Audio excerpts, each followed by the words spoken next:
Umalis tayo, nasa 76 kilometers lang tayo, no? Tapos nung bumalik tayo, nasa 165 na. So 88 kilometers po in total yung tinakbo natin.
Ayan ba, so gas muna tayo.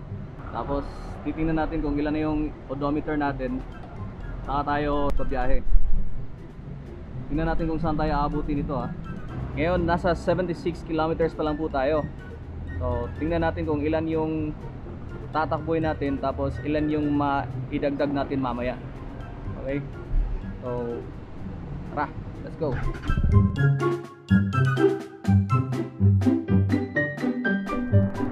Alright, let's do this. Samahan niyo ako mga bay. Kahit mga lagyan lang natin first 100 kph, ilang segundo aabutin.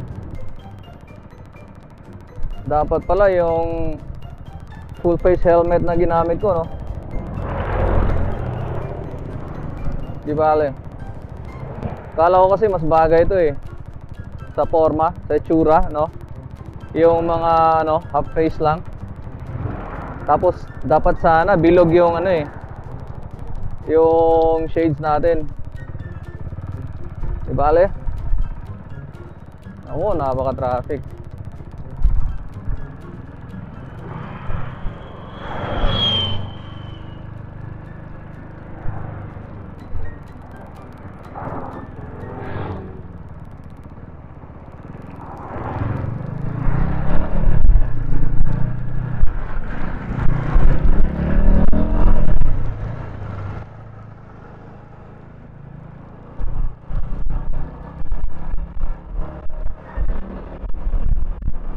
Alright, here we go. Let's go. Let's do this.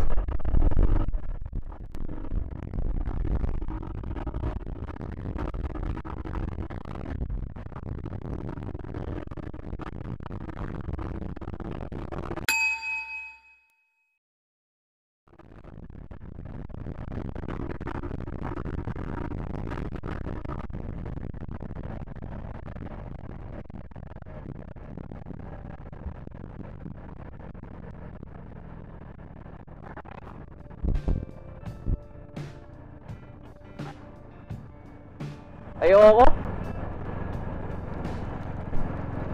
Di kaya.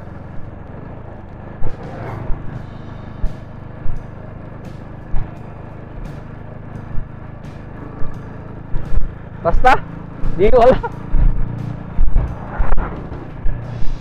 Ay, nako. Tatakbo talaga ano, eh, takbo na mabilis to, eh.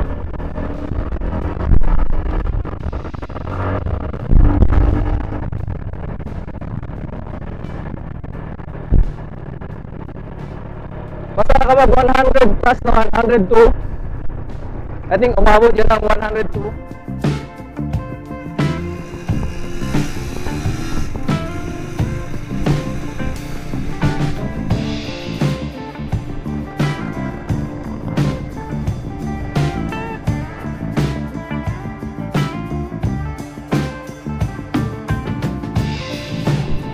Gusto ko to, may kasama.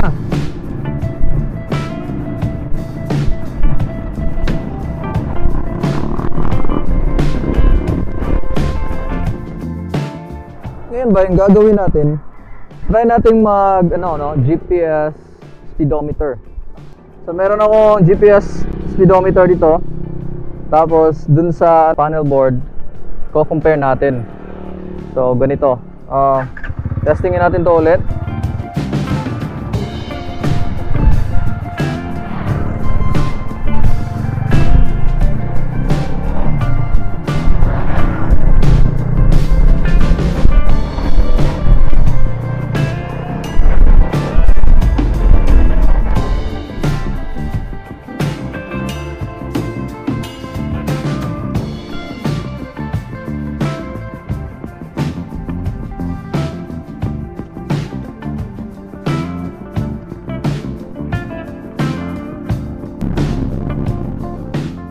So ayan bay, tumakbo tayo ng 88 kilometers today nitong Titan 250. So nung bago tayo umalis, 76 kilometers lang yung odometer natin. Umalis tayo, nasa 76 kilometers lang tayo, no? Tapos nung bumalik tayo, nasa 165 na. So 88 kilometers po in total yung tinakbo natin. Tapos syempre naggas ako kanina, full tank yun pag start. Ngayon pag uwi ko, yun na nga yun, 88 kilometers na yung tinakbo. 2.6 liters po yung gasolina ang kinain natin.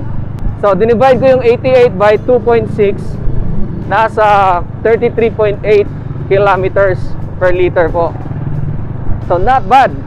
Piga-piga na yan kasi may trinay nating mag top speed kanina, no. Hindi naman talaga top speed yon. Yung first 100 kilometers lang po. First 100 kilometers per hour. So tinayman lang natin kung ilan ba yung ilang seconds ba siya aabot ng first 100 kilometers per hour. So not bad for a 250cc.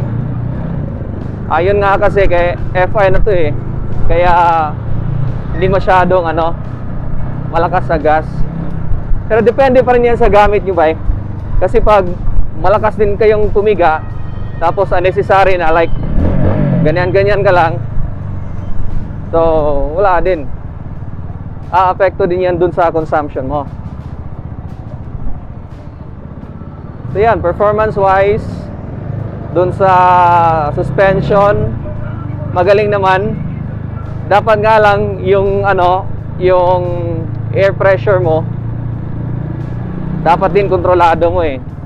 So kanina nung nagsimula ako, bago ako umalis, kinargahan ko na ng 25 PSI yung sa harap, tapos 30 naman po sa likod. So yung balance na ganyan kasi dapat yan may sakay ka eh, may OBR. Ako lang kasi mag-isa, kaya medyo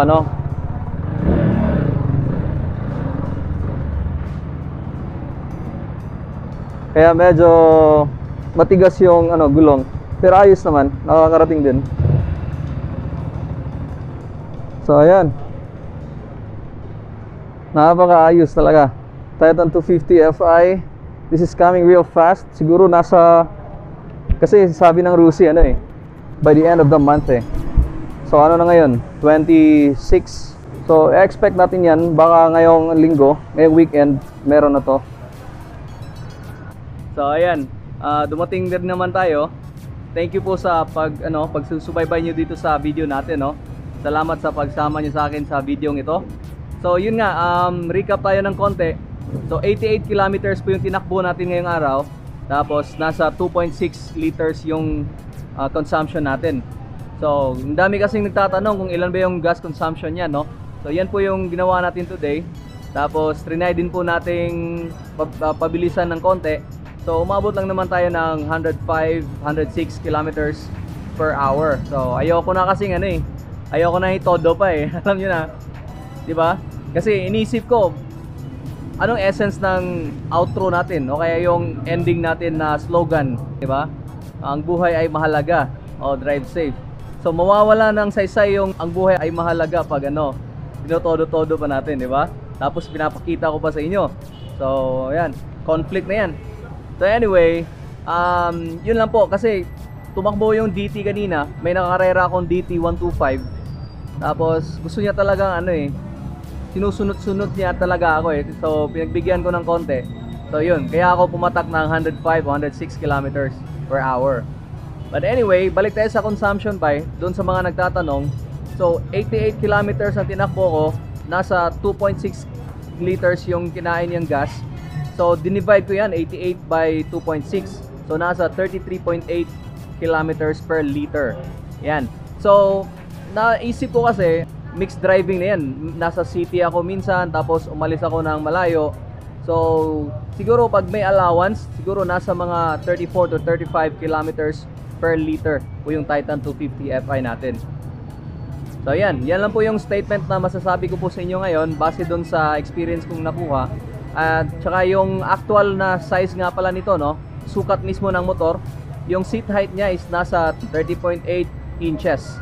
Tapos yung width naman, ilalagay ko na lang po dito sa sa screen kasi hindi ko na memorize yung lahat. Yan lang po siguro muna sa ngayon, bay.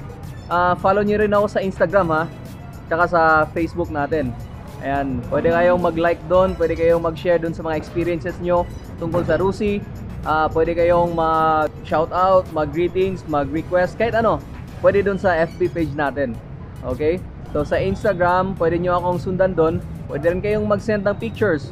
Baka gusto nyo send yung experience nyo doon sa motor nyo na Rusi sa pamamagitan ng pag-picture. Okay, pwede doon. Pwede kayong mag-hi din sa akin doon. So, yan lang po muna sa ngayon mga bay. Ito ulit ang inyong pambansang bay na si Bay Jihay. Laging tandaan po, ang buhay ay mahalaga. Kaya drive safe po.